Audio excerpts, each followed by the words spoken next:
Hello everyone welcome to school plus. आज आम यही वीडियो माध्यम सिटी 2024 रे जो हमर एग्जाम हेतिला से एग्जाम रो September 12 first shift and September 12 second shift रे जहाँ भी किसी मैथ क्वेश्चन पड़ता सब कुछ आज आम यही वीडियो माध्यम डिस्कशन करवा। एवं प्रत्येक शिफ्ट रे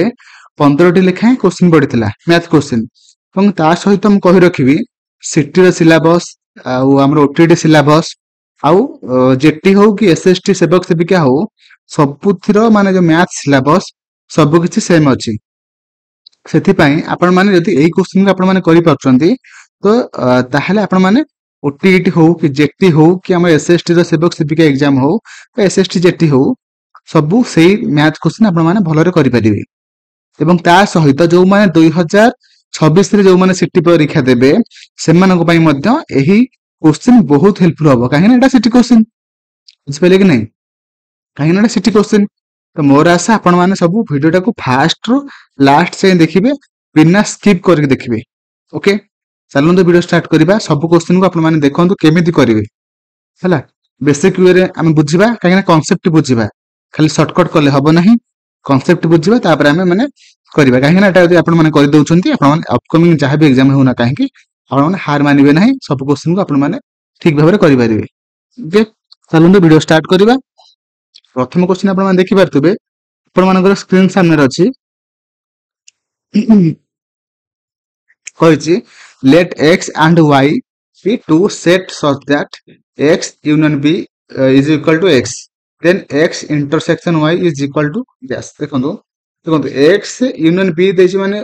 x union y is equal to x माने यूनियन माने कोन ना सब एलिमेंट्स को नै कि कहथांदी यूनियन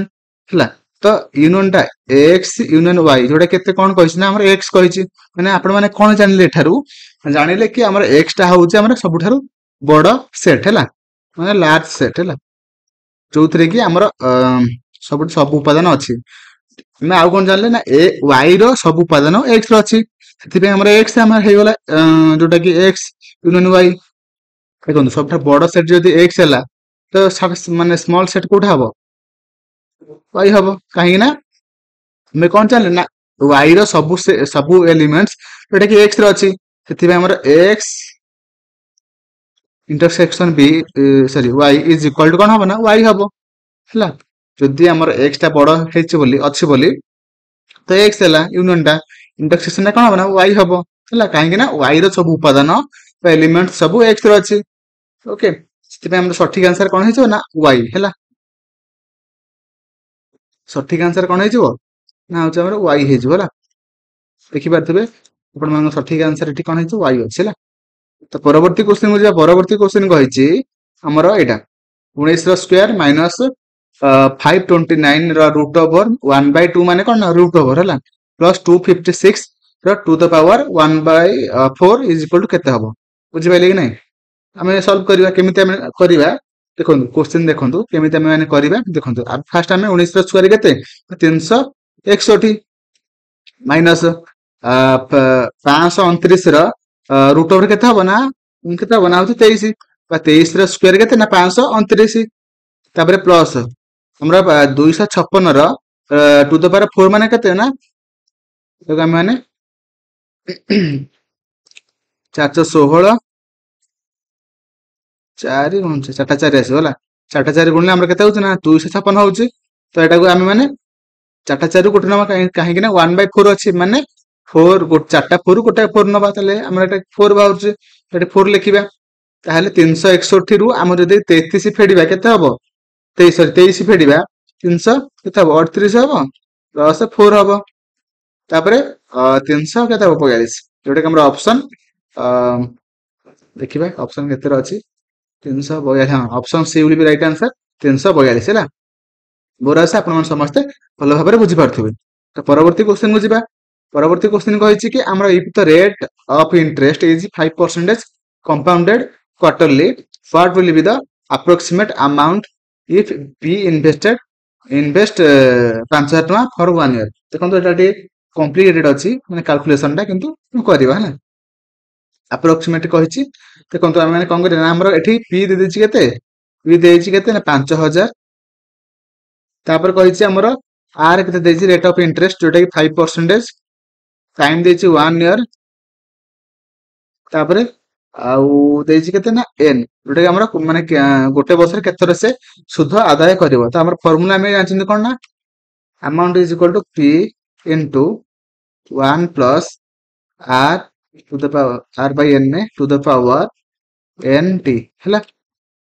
सब वैल्यू हम पुट करबा 5000 1 प्लस आर केते ना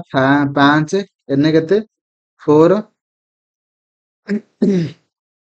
एन टी केते 1 1 इंटू 4 4 हैला 5000 एटा को 1 प्लस 5 बाय 4 टाको हम यदि सॉल्व करबा तब ना आपण मान सॉल्व करिक देखिबे मु लिखि दउछ हैला माने वीडियोटा लेंथी हबो ना सेति पई। तापरे 5000 तब तमे माने आर जो तमे एटा जो तमे माने 4 थर गुणिबा केते हबो ना होची 1.050945 हैला कोन करिक देखिबे। तापरे हमर केते बाहर छि दशमिक रे 5p4.72 जोटा हम माने जदी अप्रोक्सीमेट कहिबा केते हबो ना 5255 हैला। ऑप्शन कोठा बना ऑप्शन हमर बी हिजो राइट आंसर जोटा कि 5255 हिजो राइट आंसर हैला। तार गोटे वर्ष परे तार अनुमानिक जोटा हम पूरा पूरी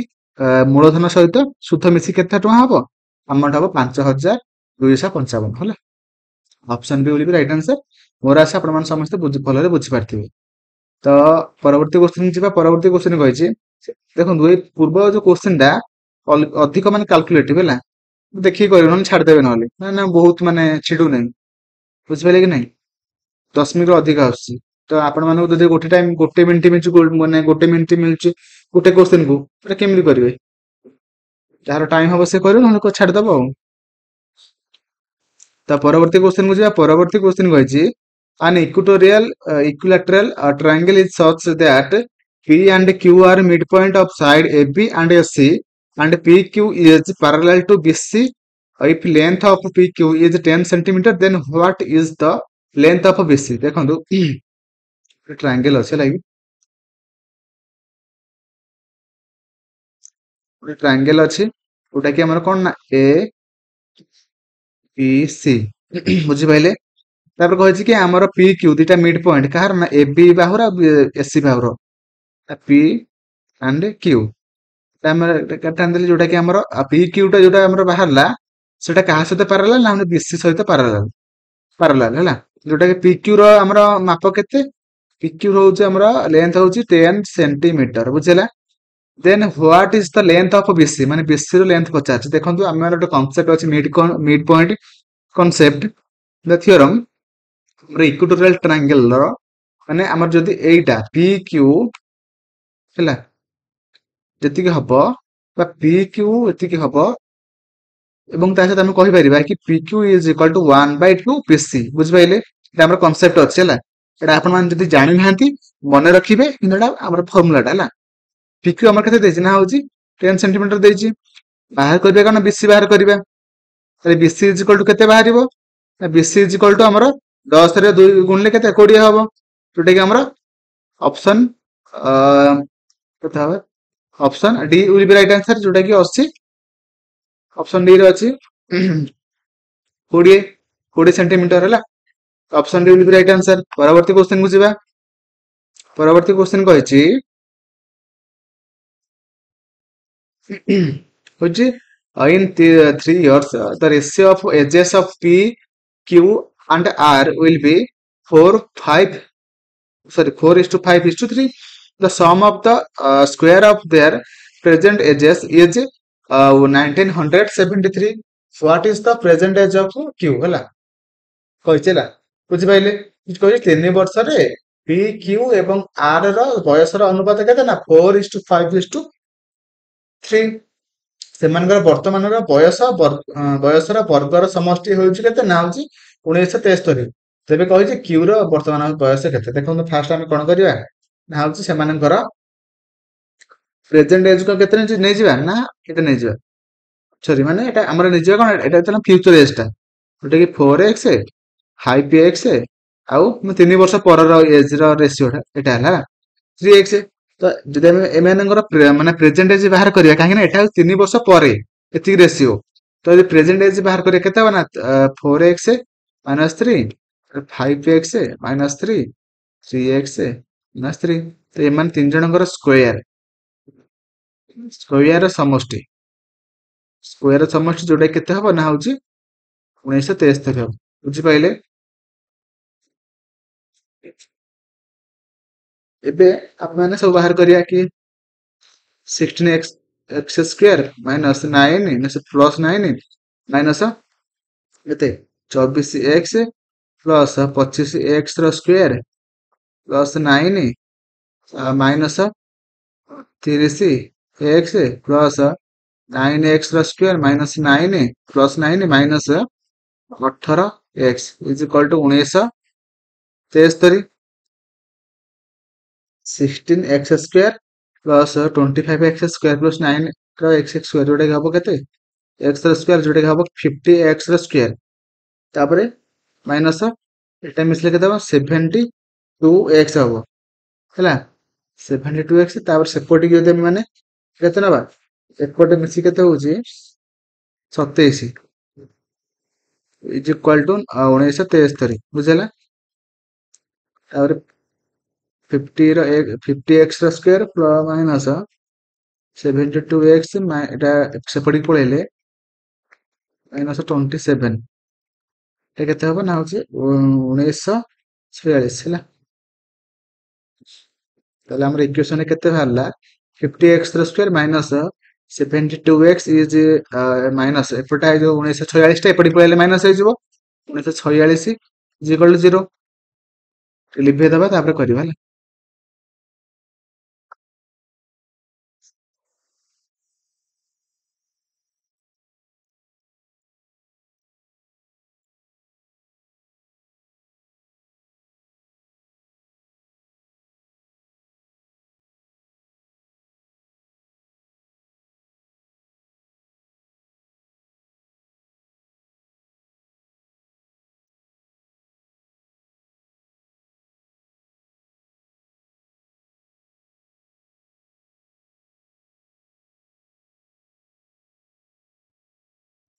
ଆମର ଏଇ ଇକ୍ୱେସନ ରେ a ଇଜ ଇକ୍ୱାଲ ଟୁ କେତେ ବାହାରିଲା ନା 50,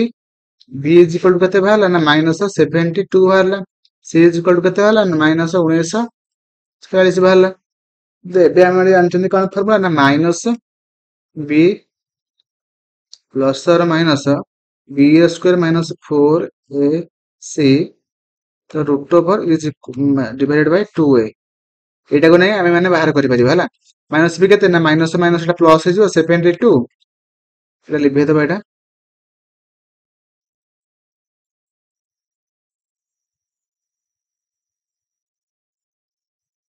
ତାପରେ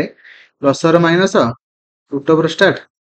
b ର ସ୍କୋୟାର ଯୋଉଟା କି 72 ର ସ୍କୋୟାର କେତେ ହବ ମାଇନସ 72 ର ସ୍କୋୟାର ପ୍ଲସ ହେଇଯିବ ପ୍ଲସ 4 ଏଟା କେତେ 50 ଗୁଣନ 19 ମାଇନସ 1946 ହେଲା। ମାଇନସ ଅଛି ମାଇନସ ମାଇନସ ପ୍ଲସ ହେଇଯିବ ହେଲା ଡିଭାଇଡେଡ ବାଇ 2a ମାନେ 50 ର 2 ଗୁଣିଲେ କେତେ 100 ଡିଭାଇଡେଡ ବାଇ 72 ପ୍ଲସ ର ମାଇନସ ରୁଟ ଓଭର 72 ର ସ୍କୋୟାର କେତେ ନା ହଉଛି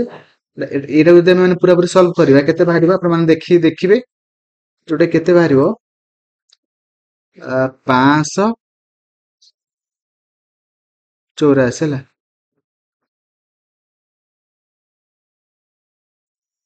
ଏବେ ଆପଣ ମାନେ ମତେ କୁହନ୍ତୁ କି 584 ର ରୁଟ ଓଭର କେତେ ହବ, କମେଣ୍ଟରେ ଜଣାନ୍ତୁ।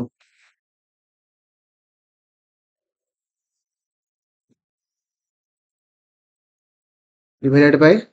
100 ହେଲା। ତାପରେ 5184 ର ରୁଟ ଓଭର କେତେ ହବ ମତେ ଦେଖି ଖୋଲି ମାନେ ହିସାବ କରି କୁହନ୍ତୁ କମେଣ୍ଟରେ।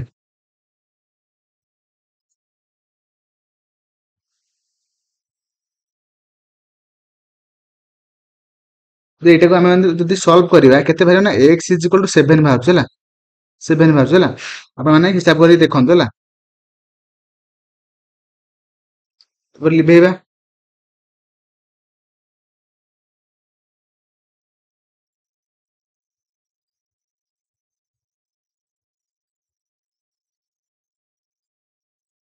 x इज इक्वल टू केते बाहरला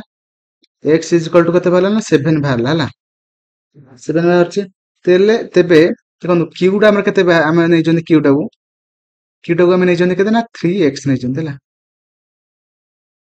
ସରି q ଟା 5x ସରି 5x ନେଇଛନ୍ତି ତ 5 ଗୁଣନ 7 କେତେ ହେଲା 35 35ଟା ହଉଛି କଣ ନା ତାର 3 ବର୍ଷ ପରର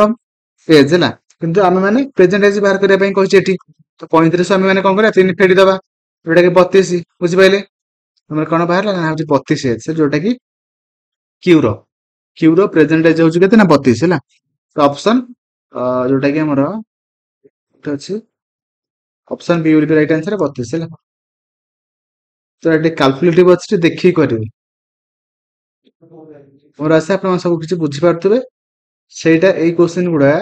ଗୁଡିକ ଟିକେ କାଲକୁଲେଟିଭ ଅଛି ଟାଇମ ଲାଗିବ ଯଦି ମୁଁ ମାନେ କରିବି ଆପଣ ମାନଙ୍କୁ ପ୍ରୋସେସ କହିଦେଲି ଖାଲି ମାନେ ଆପଣ ମାନେ କାଲକୁଲେସନ କରିବେ ତାପରେ ଆପଣ ମାନେ ନିଜେ କରନ୍ତୁ ହେଲା ତ ପରବର୍ତ୍ତୀ କ୍ୱେଶ୍ଚନ କୁ ଯିବା ପରବର୍ତ୍ତୀ କ୍ୱେଶ୍ଚନ କହିଛି only bought 10 items for 150 and sold 7 item for 140 what is the profit percentage he made ମାନେ ସେ କହିଲା କି ଗୋଟେ 10ଟା ଆଇଟମ କୁ ସେ କଣ କଲା ନା ହଉଛି ସେ କିଣିଲା ଯୋଉଟା କି ସେ କେତେ ଟଙ୍କାରେ କିଣିଲା 150 ରେ କିଣିଲା ଏବଂ କଣ କଲା ନା ସେଥିରୁ 7ଟା ଆଇଟମ କୁ ସେ 140 ରେ ବିକିଦେଲା ଦେଖନ୍ତୁ ଏଠି ଆପଣ ମାନଙ୍କର କଷ୍ଟ ପ୍ରାଇସ୍ କେତେ ବାହାରିଲା ନା 150 divided by 10 ଯୋଉଟା କି ଆମର କେତେ ନା 15 ଟଙ୍କା ବାହାରିଲା ହେଲା ଏଠି ଯଦି ସେଟା ଏଠି ଆମ ସେଲିଂ ପ୍ରାଇସ୍ କେତେ ବାହାରିଲା ହଉଛି 140 divided by 7 ଯୋଉଟା କି 20 ତ ଡିଫରେନ୍ସ କେତେ ଆସିଲା ଲାଭ କେତେ ହେଲା 5 ଟଙ୍କା କେତେରୁ ନା 15 ଟଙ୍କାରୁ ଗୁଣନ 100 ଏଟା ଏଥିରେ କଟିଲେ କେତେ 3 ଏଟା ଯଦି ଆମେ 100 ରେ 3 ହରିବା କେତେ 33.33% ହବ ହେଲା ତ option B will be right answer ଯୋଉଟା କି ଏଇଠି ଅଛି ଅପସନ ବି ର ଅଛି 33.33% ଯୋଉଟା କି ତାର ପ୍ରଫିଟ ହେଲା ହେଲା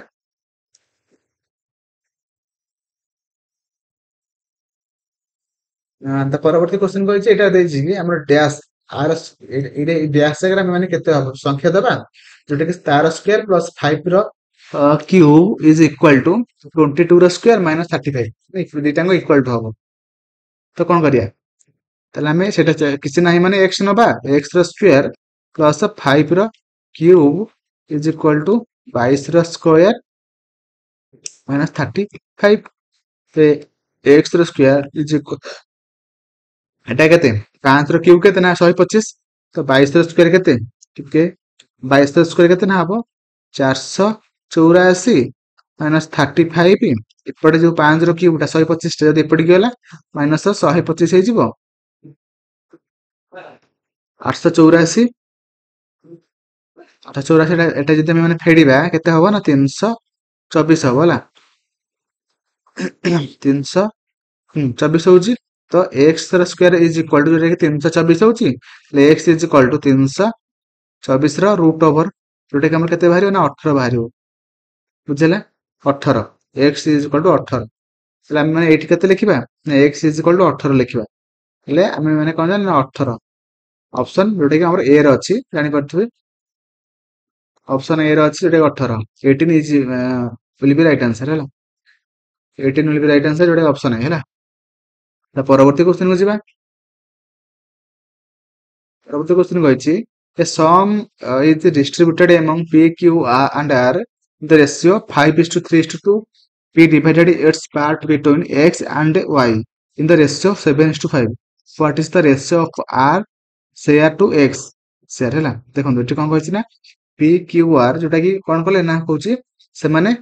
ଗୋଟେ ମାନେ ପଇସାକୁ ସେ କଣ କଲେ ନା ସେ ବାଣ୍ଟିଲେ କୋଉ ରେସିଓରେ ବାଣ୍ଟିଲେ ନା ହଉଛି 5:3:2 ରେ ବାଣ୍ଟିଲେ ହେଲା ତାପରେ ସେ କହିଛି କି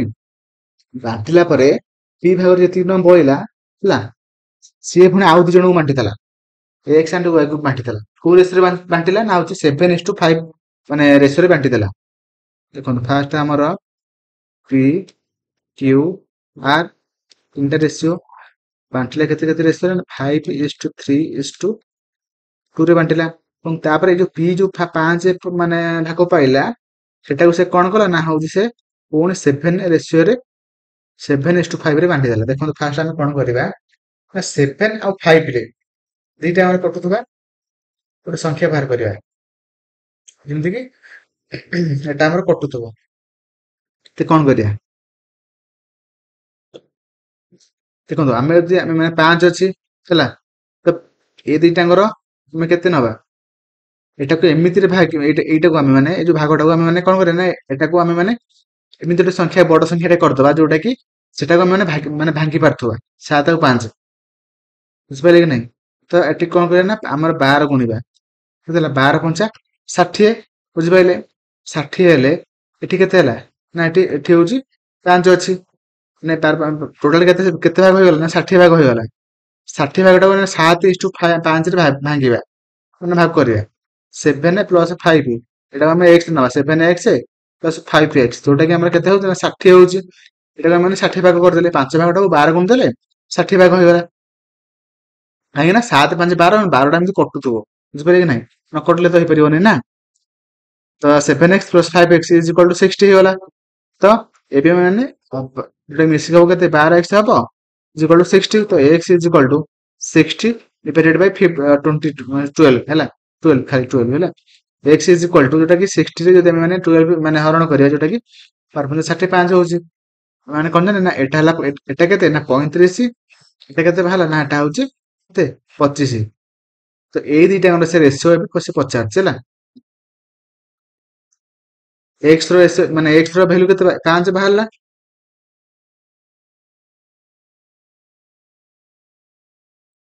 ଏବେ ସେ ପଚାରୁଛି ଦେଖନ୍ତୁ କହିଛି what is the ratio of r and share to x ମାନେ ସେୟାର ହେଲା r ର ଅଂଶ ଓ x ର ଅଂଶର ଅନୁପାତ କେତେ ପଚାରି ଦେଖନ୍ତୁ ଆମର ଏଇଠୁ x ର ଅଂଶ 7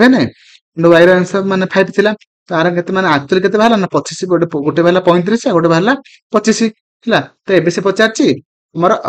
r ର ଅଂଶ ଆଉ x ର ଅଂଶ r ର କେତେ r କେତେ ପାଇଛି ନା ହଉଛି 2 ପାଇନି। ଏଠି ଆମେ 12 ଗୁଣୁଛନ୍ତି ନା ସବୁଥିରେ ଆମେ 12 ଗୁଣିବା 12 36 12 କେତେ 24 ହେଲା। ସବୁଥିରେ 12 ଗୁଣୁଛନ୍ତି ନା ମାନେ ସେମ କରିବା ପାଇଁ ସବୁ ମାନେ ସବୁ ରେସିଓ ଗୁଡା ତ 24 r କେତେ ପାଇଲା 24 ପାଇଲା ମାନେ x କେତେ ପାଇଛି ନା ମାନେ 35 ପାଇଛି। ଏଟାକୁ ଆମେ କାଟି ପାରିବା ନାହିଁ କୋଉଥିରେ ବି କଟିବ ନାହିଁ ତ ସେଥିପାଇଁ ଆମର ରେସିଓ ଟା କେତେ ବାହାରିଲା ନା 24:35 ହେଲା। ଯୋଉଟା କି ଆମର ଅପସନ ଥିବ ଏଇଠି ଦେଖିଦବା ହଁ 24:35 ହେଲା ବୁଝିଗଲା। ତ option D will be right answer କାହିଁକି ଦେଖନ୍ତୁ ଫାଷ୍ଟ 7 5 ଏଇଟାକୁ ମିଶେଇଲା ପରେ ଯେମିତି ଏମିତି ଗୋଟେ ବାହାର କରିବି ଯେମିତି କଟୁଥିବ ଯୋଉଟା ଆମେ ତିନିଟାଙ୍କ ରେସିଓରେ ଆମେ ଗୁଣିଦେଲେ 12 ହେଲା। ତିନିଟାଙ୍କ ରେସିଓରେ ଆମେ ମାନେ 12 ଗୁଣିଦେଲେ ଗୁଣିଲା ପରେ କେତେ ହେଲା ନା ଏଥିରେ ଆମେ 12 × 60 36 12 24 ହେଇଗଲା। ତାପରେ ମାନେ ସେ ଯୋଉ 5 ଯୋଉ ଏଟା 60 ଭାଗ ନା 60 ଭାଗଟା x and y ରେ ବାଣ୍ଟିଲେ x ଭାଗରେ ପାଇଲା 35 y ଭାଗରେ ପାଇଲା କେତେ 25 ପାଇଲା। ତ ଏବେ ସେ ପଚାରିଥିଲା କି ଆମର r ଆଉ x ର ରେସିଓ ମାନେ ରେସିଓ ଟା କେତେ ହେଲା। ତ r ପାଇଥିଲା 24 ଆଉ x ପାଇଲା କେତେ 35 24 ଆନ୍ସର କଣ ହେଇଗଲା 24:35 ହେଇଗଲା। ଓକେ ତ ପରବର୍ତ୍ତୀ କ୍ୱେଶ୍ଚନ କୁ ଯିବା। ପରବର୍ତ୍ତୀ କ୍ୱେଶ୍ଚନ କୁ ଯିବା। ପରବର୍ତ୍ତୀ କ୍ୱେଶ୍ଚନ ହଉଛି ଟିଚର ଟୋଲ୍ଡ ରାଜା ଟୁ ଫାଇଣ୍ଡ 5 ବିଭକ୍ତକ 11 ଅଂଶ of a number Bai mistake Hi ଫାଉଣ୍ଡ 11/5 of it. His result was 672 more than the expected result. Find the number. ମାନେ ସେ କହିଛି କି ଟିଚର ତାକୁ ଗୋଟେ ରାଜାକୁ କହିଲେ କି ଗୋଟେ ସଂଖ୍ୟାର 5 ବିଭକ୍ତକ 11 ଅଂଶକୁ ବାହାର କରିବା ପାଇଁ କିନ୍ତୁ ସେ କଣ କଲା ନା ହଉଛି ସେଇ ସଂଖ୍ୟାର 11 ବିଭକ୍ତକ 5 ଅଂଶକୁ ସେ ବାହାର କଲା। ଯଦି ବାହାର କଲା ତ ଆକ୍ଚୁଆଲି ଯେତିକି ରେଜଲ୍ଟ ବାହାରେ ଥିଲା ତାଠାରୁ 672 ଅଂଶ ଅଧିକ ବାହାରିଲା। ଯଦି ସେ ବାହାରିଲା ତେବେ ସେ ଆକ୍ଚୁଆଲ ନମ୍ବରଟା କେତେ ସେ ପଚାରିଛି ହେଲା। ଦେଖନ୍ତୁ ଆମର ଗୋଟେ ଆକ୍ଚୁଆଲ ନମ୍ବର କେତେ ନା x ନେଲେ ସାର୍ କେତେ କହିଥିଲେ ନା 5 ବିଭକ୍ତକ 11 ବାହାର କରିବା ପାଇଁ ତ x ର 5 ବିଭକ୍ତକ 11 ଏଇଟା ବାହାର କରିବା ପାଇଁ କହିଥିଲେ ଆକ୍ଚୁଆଲ ଟା ଏତିକି। ତାପରେ କହିଛି ବାଇ ମିଷ୍ଟେକ୍ କେତେ ବାହାର କଲା ନା ହଉଛି 11 ବିଭକ୍ତକ 5 ବାହାର କଲା x ର। ଯଦି x ଏଇଟା ଆମର ବଡ ହେଲା ନା ତ ଏଇଟାରୁ ଏଇଟା ଡିଫରେନ୍ସ କେତେ ମାନେ ବାହାରିଲା ନା ହଉଛି ଆମର 672। ତାହେଲେ ଆମେ ମାନେ ଏବେ ଜାଣିପାରିଲେ କି 11/x sorry sorry 11/5 11/5x minus 5x/11 is equal to 672 ବୁଝିହେଲା। ଆମର ଏଇ ଲସାଗୁ କେତେ ହେଇଯିବ ନା ହଉଛି ଆମର 55 ହେଇଯିବ। और एठी 121x minus 25x is equal to 672 तापरे 1 121x रु 25x जीव केते हबो ना 96x 96x divided by 55 is equal to 672 96x is equal to 672 गुणन 55 x इज इक्वल टू 672 गुणन 55 डिवाइडेड बाय 96 मैंने 672 को माने 96 रे काटिबा केते हबो देखंतु केते रे कटुची 600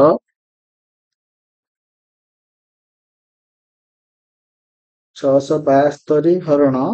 ते 96 रे कटुची 7 रे कटुची ହେଲା 7 कटुची गुणन 55 55 रे जदि मु 7 गुणिबी केते बाहरची ना 349 ହେଲା एक्चुअली x ର କେତେ ଭ୍ୟାଲୁ ବାହାରିଲା ତାହା ହଉଛି 385 ହେଲା ବୁଝିପାରିଲେ ତ ଅପସନ ମୁଁ ଦେଖିବା ଅପସନ ଅଛି କି ନାହିଁ option C will be right answer 385 ହେଲା ବୁଝିପାରିଲେ ତ ପରବର୍ତ୍ତୀ କ୍ୱେଶ୍ଚନ କୁ ଯିବା ପରବର୍ତ୍ତୀ କ୍ୱେଶ୍ଚନ କହିଛି 4913 ର ରୁଟ୍ କ୍ୟୁ ମାଇନସ 27 ର root cube minus 1000 root cube ହେଲା ଦେଖନ୍ତୁ ଆମର ଫାଷ୍ଟ ବାହାର କରିବା କି 4913 ଟା କାହାର ସ୍କ୍ୱାର ବାହାର କରିବା ହେଲା କେତେ କାହାର ନା 17 ର ହେଲା 17 ର ତାପରେ 27 ରେ 27 ଟା କାରଣ 3 ର 3 3 9 27 ମାଇନସ ଏଟା କାହାର ନା 10 ର ତାହେଲେ 17 ରୁ 13 ପଡିଲା କେତେ 17 4 ହେଲା ତ ଅପସନ ଆମର option B will be right answer 4 ହେଲା ତ ପରବର୍ତ୍ତୀ କ୍ୱେଶ୍ଚନ କୁ ଯିବା ପରବର୍ତ୍ତୀ କ୍ୱେଶ୍ଚନ ଅଛି କି କହିଛି ଆମର ଏଇଟା ଗୋଟେ ଟ୍ରାଙ୍ଗେଲ ମୁଁ ବଡ ଟ୍ରାଙ୍ଗେଲ କରିଦଉଛି ବୁଝିବା ପାଇଁ ସୁବିଧା ହବ ए बी सॉरी बी ढाला डी ढाला सी ढाला ई ମାନେ କହିଛି କି ଆମର ଏଇ ତିନିଟାଙ୍କ ଏଇ ବାହୁ ଦିଟା ତିନିଟାଙ୍କ ସମାନ କହିଛି ଏଇଟା ବିଡି ଡିଇ ବିଇ ବିଡି ଏଇଟା ଡି ତିନିଟାଙ୍କ ସମାନ ମାନେ ଯଦି ଗୋଟେ ବାହୁ ଗୋଟେ ତ୍ରିଭୁଜର ତିନିଟାଙ୍କ ବାହୁ ସମାନ ହେଲା ତେବେ ତିନିଟାଙ୍କ ତାହେଲେ କଣ ହବ ତା କୋଣ ବି ସମାନ ହବ 60 60 60 ତାପରେ କହିଛି କି ଆମର এবি এবି ଆଉ ବିସି ବିସି ଆଉ ସିଡି ସମାନ ବୁଝିପାରିଲେ ତ ଏଇ ଦିଟାଙ୍କ କୋଣ ତାହେଲେ ଆମେ କେତେ ନବା ଯେହେତୁ ତାଙ୍କର ଦିଟାଙ୍କ ବାହୁ ସମାନ ଅଛି ତାହେଲେ ତାଙ୍କ ସେଇ ସେଇ ବାହୁ ଦ୍ଵାରା ଗଠନ ହଉଥିବା କୋଣ ତାହେଲେ କୋଣ ଦିଟାଙ୍କ ବି ମାନେ ସମାନ ହବ କାହିଁକି ନା ଏଇଟା ଗୋଟେ ସମଦ୍ୱିବାହୁ ତ୍ରିଭୁଜ ଏଇଟା ମଧ୍ୟ ଗୋଟେ ସମଦ୍ୱିବାହୁ ତ୍ରିଭୁଜ ହେଲା ତ ସେଇଭଳିଆ ଏଟା କେତେ ହବ x ଆମେ ନବା ଏଟାକୁ ଆମେ x ନବା ତ ସେଇଭଳିଆ ଏଇ ତ୍ରିଭୁଜଟା ଏଇ ଯୋଉ ଏ ବି ସି ତ୍ରିଭୁଜଟା ମଧ୍ୟ ଏଟା ଗୋଟେ ସମବାହୁ ତ୍ରିଭୁଜ ଏଟାକୁ ଆମେ କଣ ନା କଣ ନବା ନା y ନବା ବୁଝିପାରିଲେ ସରି ସରି ସରି y ନବାନି କାହିଁକି ନା ଦେଖନ୍ତୁ ଏଠି ଭୁଲ ହେଇଗଲା ଆମେ ଜାଣିଛନ୍ତି ଅନ୍ତସ୍ଥ ଦୂରବର୍ତ୍ତୀ ଅନ୍ତସ୍ଥ ଦ୍ୱୟ ଯୋଉ କୋଣର ସମଷ୍ଟି ଯଦି ଅନ୍ତସ୍ଥ ଦୂରବର୍ତ୍ତୀ ବାହ୍ୟ କୋଣ ସହିତ ସମାନ ବାହ୍ୟ କୋଣର ପରିମାଣ ସହିତ ସମାନ ମାନେ ଏଇ ଦିଟାଙ୍କର ସମଷ୍ଟି ତାର ମାନେ ଅନ୍ତସ୍ଥ ଦୂରବର୍ତ୍ତୀ ବହିତ କୋଣ ସହିତ ସମାନ ହେଲା ଏଇଟା ମାନେ x x এটা ମିଶିକି ଏଇଟା 2x ହବ ହେଲା এটা ମଧ୍ୟ 2x ହବ ବୁଝିପାରିଲେ এটা 2x ହେଲା ତାହେଲେ এটা କେତେ ହବ ନା 180 ମାଇନସ 4x ଏଁ ତିନିଟାଙ୍କ କୋଣର ପରିମାଣ କେତେ ନା ହଉଛି 180 ଏଇ ଦିଟା କୋଣ ଯଦି 4x ହେଇଗଲା ଏ କୋଣଟା କେତେ ହବ ନା ଏ କୋଣଟା ହବ 180 ମାଇନସ 4x ଦେଖନ୍ତୁ ଆମର ଏଇଟା ଏଇ ଗୋଟେ ରେଖାଖଣ୍ଡ ଉପରେ କେତେ କୋଣ ମାନେ ସର୍ବାଧିକ କେତେ କୋଣ ମାନେ ସୃଷ୍ଟି ହେବ ନା ହଉଛି 180 ତମେ ମାନେ ଜାଣିଛନ୍ତି ତାହେଲେ ଏଟା ଏଟା କେତେ ହେଲା ନା 180 ମାଇନସ 4x ଏଟା ଗୋଟେ କୋଣ ପ୍ଲସ ଏଟା ହେଲା x ଏଟା ହେଲା କେତେ 60 ମିଶି କେତେ ହବ ନା 180 ହବ ତାହେଲେ ଆମର 180 କଟିଯିବ ତାହେଲେ ଏ 4x ଟା ସେପଟିକି ପଳେଇବ 4x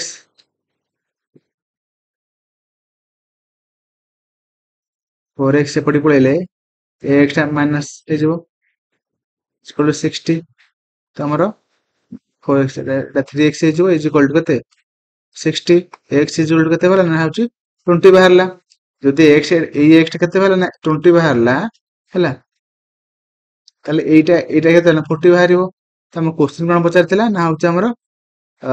D A D A ଇ ମାନେ ଡି ଏ ଇ ମାନେ ଏଇ ଗୁଣଟା ପଚାରିଥିଲା এটা এই কোণটা পরিমাণ কেতে 2x পଚାରିଛି x ଆମର କେତେ ବାହାରିଲା ନା ହଉଛି 20 ବାହାରିଲା ତା 2x ଟା କେତେ ହବ ନା 20 ଦୁଲେ କେତେ 40 ହବ ଆମର option C will be right answer ଯୋଉଟା କି 40 ହେଲା ମୋର ଆଶା ଆପଣମାନେ ସମସ୍ତେ ଭଲ ଭାବରେ ବୁଝିପାରିଥିବେ ଯଦି ବୁଝିପାରନ୍ତି ଆଉ ଥରେ ଟିକେ ଭିଡିଓଟାକୁ ବ୍ୟାକ୍ କରି ଦେଖି ଦିଅନ୍ତୁ ଠିକରେ ବୁଝିପାରିବେ ହେଲା ତ ପରବର୍ତ୍ତୀ କ୍ୱେଶ୍ଚନକୁ ଯିବା ପରବର୍ତ୍ତୀ କ୍ୱେଶ୍ଚନ କହିଛି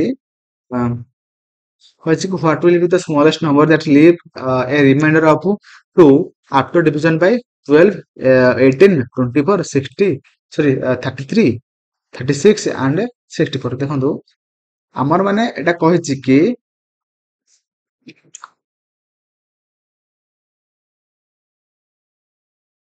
ସବୁଠୁ ସାନ ସଂଖ୍ୟା କେଉଁ ସଂଖ୍ୟା ବିଭାଜନ କଲା ପରେ 12 ଆଉ 18 24 36 64 ର ଭାଗଶେଷ 2 ରହିବ ଦେଖନ୍ତୁ ଆମେ ମାନେ ଏଇ ଯୋଉ ଏତିକି ସଂଖ୍ୟା 12 18 24 36 64 ଏଇ ଯୋଉ ପାଞ୍ଚଟା ସଂଖ୍ୟାର ଆମେ ମାନେ ଲସାଗୁ ଫାର୍ଷ୍ଟ ବାହାର କରିବା ହେଲା ଏମିତି ଲେଖିପାରିବା ଏମିତି ଆମେ ଲେଖିକି ବାହାର କରିବା ହଁ କି ନା 24 ତାପରେ 18 12 ଦେଖନ୍ତୁ ଆମେ ମାନେ ଫାର୍ଷ୍ଟ ଲସାଗୁ ବାହାର କରିବା ଲସାଗୁରେ କହିଛି କଣ ତାପରେ ଲସାଗୁ ବାହାର କଲା ପରେ ଭାଗଶେଷ 2 କହିছে ନା ଆଉ 2 ମିଶେଇ ଦେଲେ ଆମର ଭାଗଶେଷ ଅଟୋମେଟିକ ରହିବ ନା 2 ରହିଯିବ ଆମେ ଲସାଗୁ ବାହାର କରିବା ଯେହେତୁ ଏଠି ଭାଗଶେଷ 2 ଦେଇଛି ଆମେ ସେଇ ସଂଖ୍ୟା ଲସାଗୁରେ 2 ମିଶେଇ ଦେବା ସେଟା ଆମର ଆନ୍ସର ହେଇଯିବ ହେଲା 2 ରେ କାଟିବା ଫାର୍ଷ୍ଟ 32 18 12 9 6 ତାପରେ 3 କାଟିବା 32 କୁ 32 ରହିଲା 6 3 18 4 3 12 3 3 9 3 2 6 ତାପରେ 2 ରେ କାଟିବା 16 3 2 3 1 ତାପରେ 3 ରେ କାଟିଦବା 16 ଏଟା କେତେ 1 2 1 1 ଆଉ ରହିଲା କେତେ ଆଉ ପକେଇଦବା 2 2 ପକେଇଦେଲେ ଏଠି ରହିଯିବ 8 1 1 1 1 ତାହେଲେ ଆମର କଣ କଣ ରହିଲା ନା 2 ଗୁଣନ 3 ଗୁଣନ 2 ଗୁଣନ 3 ଗୁଣନ 2 ଗୁଣନ 8 ତାହେଲେ 8 ଦୁଲେ 16 16 48 48 ଦୁଲେ 46 ଦୁଲେ 96 96 ରେ 6 ଗୁଣନ୍ତୁ 96 ଗୁଣନ 6 ଯୋଉଟା କି ଆମର 500 କେତେ ବାହାରୁଛି 576 ଏଇଟା ଆମର ଆନ୍ସର ନୁହଁ କାହିଁକି ନା ସେ ଭାଗଶେଷ 2 ମାନେ ବଳିବା ପାଇଁ ସେ କହିଛି ଏଥିରେ ଆମେ 2 ମିଶେଇ ଦବା କେତେ ହବ ନା ଆମର 578 ହବ ରାଇଟ ଆନ୍ସର ହେଲା 576 କରିବେ ନାହିଁ option C will be right answer 578 ହେଲା ତ ପରବର୍ତ୍ତୀ କ୍ୱେଶ୍ଚନ କୁ ଯିବା ପରବର୍ତ୍ତୀ କ୍ୱେଶ୍ଚନ କହିଛି କହିଛି the area of the incircle of an equatorial equilateral triangle is 3 pi centimeter square. What is the area of a sphere whose side length is equal to the height of the triangle? देखो fast हम diagram करवा त्रिभुजटे करवा କହିଛି ନା ଆମର ଏଟା ହେଲା ଗୋଟେ ତ୍ରିଭୁଜ ଏବିସି ଏବିସି ଭିତରେ ଗୋଟେ ମାନେ ସାର୍କେଲ ଟା ଅଛି ରେଡିୟସ ରେ ଆମେ ଦେଇନେ ଆମେ ସେ କହିଛି ଏରିଆ କହିଦେଇଛି କେତେ ନା ଆମେ ଯେମିତି ପାଏ ଆର୍ ସ୍କୋୟାର କଣ ଆମର ଗୋଟେ ତ୍ରିଭୁଜ ମାନେ ସାର୍କେଲ ଏରିଆ କହିଦେଇଛି କେତେ ନା ହଉଛି ଆମର 3 ପାଏ ଆମେ ତାର ରେଡିୟସ ଟା ବାହାର କରିବା ପାଇ କୁ ପାଇ କଟିଗଲା r square is equal to 3 r is equal to କେତେ √3 ବାହାର କରିପାରିଲେ ଏଇଟା କେତେ ହେଇଗଲା √3 ହେଇଗଲା ଆମେ ଜାଣିଛନ୍ତି କି ଯଦି ଏଇଟା ଆମର ଗୋଟେ କଣ √3 ହେଇଗଲା ଆମେ ଜାଣିଛନ୍ତି ଗୋଟେ ମାନେ ସମବାହୁ ତ୍ରିଭୁଜର ଯଦି ତା ଭିତରେ ଗୋଟେ କଣ ଅଛି ନା ତ୍ରିଭୁଜ ଗୋଟେ ମାନେ ବୃତ୍ତ ଅଛି ତ ସେଟା କଣ ହବ ନା ଆମର ତା ସହିତ ଯଦି ଆମେ ମାନେ 3 ଗୁଣି ଦେବା ଯଦି ଆମେ ମାନେ ଯଦି ସମବାହୁ ତ୍ରିଭୁଜର height HIGHT height is equal to 3 into ଯୋଉ ଇନ ମାନେ ଯୋଉ ଅଛି ବୃତ୍ତର ଯୋଉ ରେଡିୟସ ଟା ସହିତ ଆମେ ଗୁଣି ଦେଲେ ଇନ ରେଡିୟସ ତାର ହାଇଟ ସହିତ ସମାନ ହବ height is equal to 3 into in radius ହେଲା ଏଇଟାକୁ ଆମେ କଣ କହୁଛନ୍ତି ନା ଇନ ରେଡିୟସ ହେଲା 3 ଇନଟୁ √3 ତାହେଲେ ଆମର ଜାଣିଲେ ସେଇ ଯୋଉ ତ୍ରିଭୁଜ ଭିତରେ ଯୋଉ ବୃତ୍ତଟା ଅଛି ସେଇ ତ୍ରିଭୁଜର ଆମର ହାଇଟ କେତେ ନା ହଉଛି ସେଇ ବୃତ୍ତର ବ୍ୟାସାର୍ଧ ସହିତ 3 ଗୁଣି ଦେଲେ ତାର ହାଇଟ ବାହାରି ପଡିବ ମାନେ 8 ଟୋଟାଲ ବାହାରି ପଡିବ ହେଲା କଣ ନେଲେ ହାଇଟ୍ ବାହାରି ପଡ଼ିଲା କେତେ ନା 3 into √3। ତ ତାର ଏବେ ଆମେ କଣ କହିପାରିବା ନା ହଉଛି ଆମର କହିପାରିବା କି ହଁ ଏବେ ସେ କହିଛି ସେଇ ହାଇଟ୍ ଟା ଯୋଉଟା ଗୋଟେ ସ୍କୋୟାର ସହିତ ସ୍କୋୟାର ଗୋଟେ ସାଇଡ୍ ସହିତ ସମାନ। ବୁଝିପାରିଲେ? ଯୋଉଟା କି ଗୋଟେ ସ୍କୋୟାର କ୍ଷେତ୍ରଫଳ ଫର୍ମୁଲା କଣ ଯୋଉଟା କି ଯୋଉ କେତେ ନା ହଉଛି ଏ ର ସ୍କୋୟାର ମାନେ ବାହୁର ସ୍କୋୟାର। ଏ ଆମର କେତେ ଦେଇଥିଲା ନା ଏ ଇଜ ଇକ୍ୱାଲ ଟୁ କେତେ 3 into √3 ଦେଇଦେଇଛି। ତା 3 into √3 ର square is equal two 9 into 3 ଯୋଉଟା କି 27 ହବ। 27 ସେଣ୍ଟିମିଟର ସ୍କୋୟାର ହେଲା। ତ option C will be right answer ଯୋଉଟା କି 27 ସେଣ୍ଟିମିଟର ସ୍କୋୟାର ହେଲା। ତ ପରବର୍ତ୍ତୀ କ୍ୱେଶ୍ଚନ କହିଛି PT is a tangent drawn to a circle where t is a point on circle ହେଲା। এটা ଗୋଟେ ବୃତ୍ତ p ଗୋଟେ ପଏଣ୍ଟ p ଗୋଟେ ହେଲା ବୃତ୍ତ ଉପରେ ଗୋଟେ ପଏଣ୍ଟ ତାପରେ p ହଉଛି ଗୋଟେ ଏକ୍ସଟର୍ନାଲ ପଏଣ୍ଟ ଲେଖିଦେଲି। ତାପରେ PAB in a second to the circle ହେଲା। if PT is equal to 8 cm PA is equal to 2 cm find the length of AB। ଦେଖନ୍ତୁ ଏଇଟା ତାର ସେଣ୍ଟର, ଏଇଟା ତାର ଟ୍ୟାନଜେଣ୍ଟ, ଏଇଟା ତାର ସେକେଣ୍ଡ ହେଲା। ଏବେ ସେ କହିଛି ଏଇଟା ହେଲା ତାର କଣ ନା ହଉଛି PA, ଏଇଟା ହେଲା PT ସରି ହଁ ଏଇଟା PB। PT ଟା କେତେ ଦେଇଛି 8 ସେଣ୍ଟିମିଟର ଦେଇଛି, P ଏଟା ଦେଇଛି କେତେ 2 ସେଣ୍ଟିମିଟର ହେଲା। ଏବେ ସେ ପଚାରିଛି କି ଆମର AB ର A ଆଉ B ଏଇଟା କେତେ ପଚାରିଛି। ସରି ଏଇଭଳିଆ ଡାଇଗ୍ରାମ ହବନି, ଏଇଟା ଏଇଠୁ ହେଲା ଲିଭେଇ ଦେବାଟା ହେଲା ଏଇଠୁ ହବ ଏଇଟା ହେଲା। ଏଇଟା ସେଣ୍ଟରକୁ ଯିବନି, ଏଇଟା ଯିବ ହେଲା। ଏଇଟା ହେଲା B ହେଲା। ତ ଏसे ପଚାରିଛି ଯଦି ଏଇଟା P ଏଟା 2 ସେଣ୍ଟିମିଟର ହେଲା AB ଟା କେତେ ହବ ପଚାରିଛି ହେଲା। ଦେଖନ୍ତୁ ଆମେ ମାନେ ଫର୍ମୁଲା ଅଛି PT ର square is equal two PA into PB ବୁଝିହେଲା। ଦେଖନ୍ତୁ ଆମର PB ମାନେ କଣ PB ଟା P ଟୋଟାଲ ଟା କଣ ହବ ଆମେ ଜାଣିଛନ୍ତି PA ଇଣ୍ଟୁ PB ଆମେ PB ଟାକୁ ଆମେ ଲେଖିପାରିବା କଣ ନା ହଉଛି PA ପ୍ଲସ PB ଲେଖିପାରିବା। PT ମାନେ କେତେ ନା PT ହଉଛି 8 8 ର ସ୍କୋୟାର ମାନେ 64 ଇଜ ଇକ୍ୱାଲ ଟୁ PA ଟା କେତେ PA ମାନେ କେତେ 2 ସେଣ୍ଟିମିଟର ଦେଇଛି 2 into 2 plus P ସରି AB କହିପାରିବା। ତାପରେ 64 is equal to 4 plus AB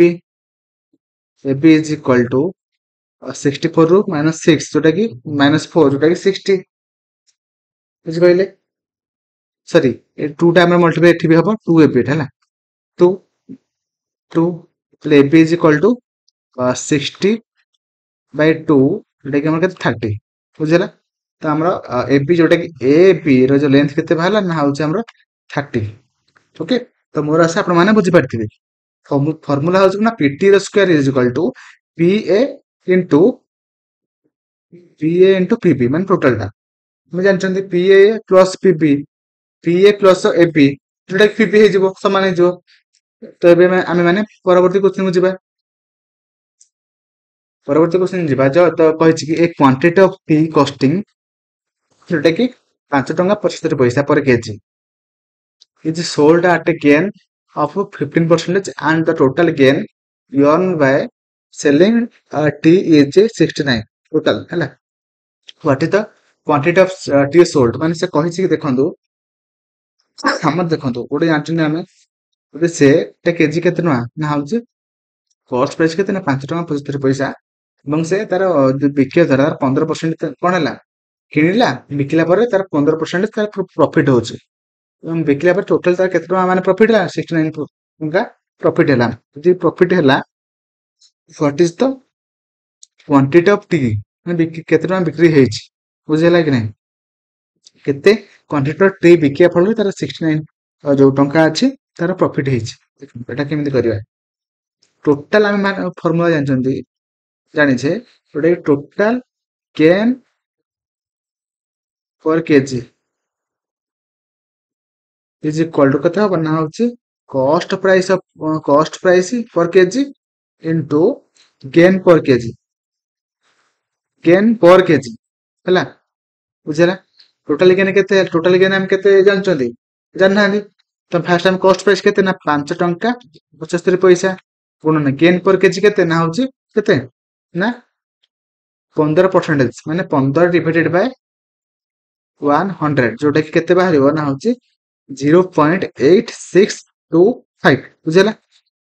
एबे हम आउट फार्मूला जानचोंदी कि हमरो कोन ना total gain is equal to quantity माने ना क्वांटिटी केते क्वांटिटी माने बिक्री करछन माने टोटल क्वांटिटी ऑफ सोल्ड गुणन गेन पर केजी माने गोटे केन माने केते गोटे केजी बिकिया द्वारा केते टका प्रॉफिट हला केते गेन हला टोटल गेन केते टका हेछि ना होछि 69 तापर कहछि कि क्वांटिटी माने केते हम क्वांटिटी बिक्री कले माने केते क्वांटिटी रो माने देई नांती माने x नै जिबा गुणन गेन पर केजी केते गोटे केजी रा माने केते टका माने टोटल गेन केते होछि माने केते टका हमरा पन आसुछि केते टका जोटा कि हमर 0.8625 पे माने एबे माने बाहर कले टोटल गेन पर केजी हला x is equal to जोटा कि 69 डिवाइडेड बाय 0.8625 बुझला तो 69 डिवाइडेड बाय 0.8625 যদি ଆମେ ହରଣ କରିବା କେତେ ବାହାରୁଛି ନା ଆମର 80 ବାହାରୁଛି ଯୋଉଟା କି ଆମର 80 କେଜି ବିକିବା ଦ୍ୱାରା ଆମର 69 ଟଙ୍କା ଆମର ପ୍ରଫିଟ ହଉଛି ବୁଝିଲା ଏଇ ଫର୍ମୁଲା ଗୁଡା ସବୁ ଟିକେ ନୋଟ କରି ରଖନ୍ତୁ ଯୋଉଟା କି ଆପଣ ମାନଙ୍କର ପରବର୍ତ୍ତୀ ଯୋଉ ଆମର ଯାହା ବି ଏକ୍ଜାମ ଦିଅନ୍ତୁ ନା କାହିଁ ସବୁ କିଛି ଏକ୍ଜାମ ପାଇଁ ହେଲ୍ପଫୁଲ ହବ କାହିଁକି ନା ଏଇଭଳିଆ ଟାଇପର କ୍ୱେଶ୍ଚିନ ହିଁ ପଡିବ ବୁଝିପାରିଲେ ତ ମୋର ଆଶା ଆପଣମାନେ ସବୁ କ୍ୱେଶ୍ଚିନ କୁ ଠିକ ଭାବରେ ବୁଝିପାରିଥିବେ ଭିଡ଼ିଓଟାକୁ ଫାଷ୍ଟ ରୁ ଲାଷ୍ଟ ଯାଏଁ ଦେଖିଥିବାରୁ ଧନ୍ୟବାଦ ଥ୍ୟାଙ୍କ ୟୁ ଜୟ ଜଗନ୍ନାଥ